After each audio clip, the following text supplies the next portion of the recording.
aujaba alaihi wujub ta'ati. Maka Allah Subhanahu wa taala mewajibkan adanya ketaatan untuk manusia, ai alzamhum bidzalika fa'ran anhum wa khawfuhum bidukhulin nari, atas dasar ketakutan manusia terhadap ancaman akan dimasukkan ke dalam neraka, maka mereka pun terikat dengan aturan-aturan ini semuanya. Nah, luzumul ibadah atau wajibnya ibadah ini sebagaimana yang disyarah oleh Syarqawi, seakan-akan memang manusia itu digiring. Jadi manusia itu digiring, dipaksa untuk taat, yang mana ketaatan ini akan berpulang kepada manusia, rujuk ilaihi, berpulang kepada manusia. Arahnya seperti itu. Nah, seperti seorang wali mendidik anaknya. Contoh seorang orang tua, ayah atau ibu mendidik anaknya, ya, dididik tentang sopan santun, dididik tentang katakanlah tentang sholat, dididik tentang berbakti kepada orang tua, ihtiram lil kibar, menghormati yang tua, kemudian menyayangi tarahum bainahum, menyayangi di antara mereka. Itu semuanya memang berat. Coba anak kecil semacam ini panjenengan bangunkan, itu berat. Ya, lari-lari kita yang mungkin termasuk Mas MC ini juga berat ya. Saya kira canom bangun pagi itu berat dulu. Tapi bagi anak kecil yang terasa berat dan tidak disukai itu, ternyata akan berdampak baik bagi masa depannya. Akhirnya usia mudanya dia sudah terbiasa disiplin, sudah terbiasa dengan katakanlah high moral, dengan moral yang tinggi. Dia menghormati kedua orang tuanya, kemudian taat patuh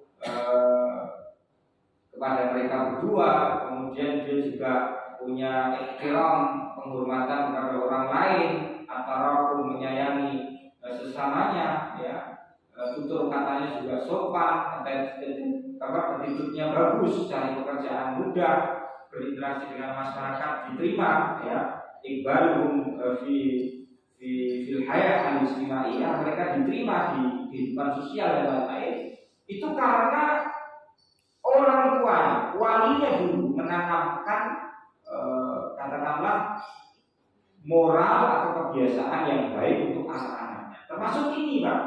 Jadi Allah Subhanahu wa taala itu menanamkan perintah, ada perintah, ada larangan. Kebaikan itu akan kembali kepada hamba. Kelak di akhirat, hamba itu akan memetik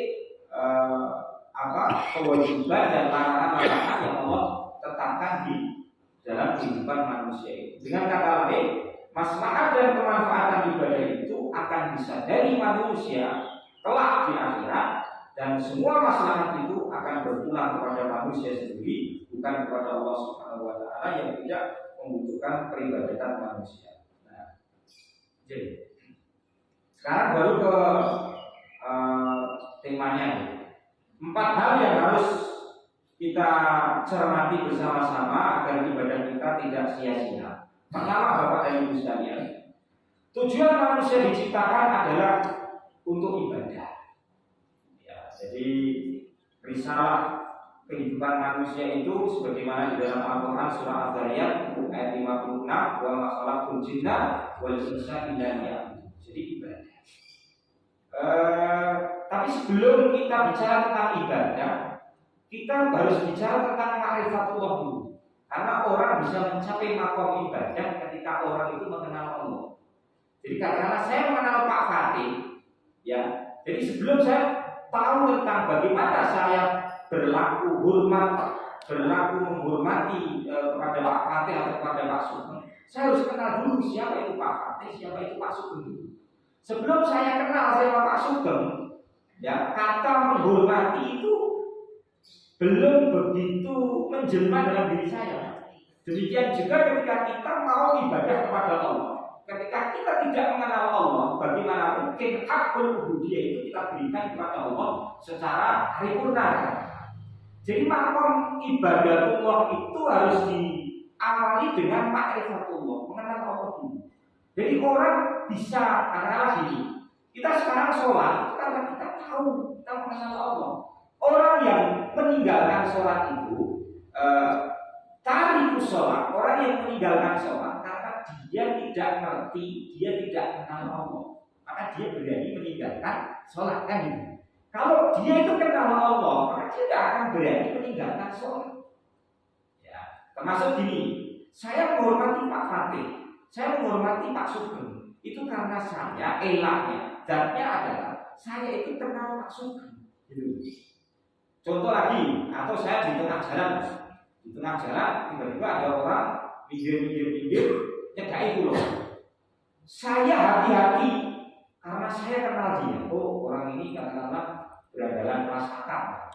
Oh, orang ini katakanlah penggunaan yang dicari oleh aparat. Oh, berarti sikap saya hati-hati karena saya kenal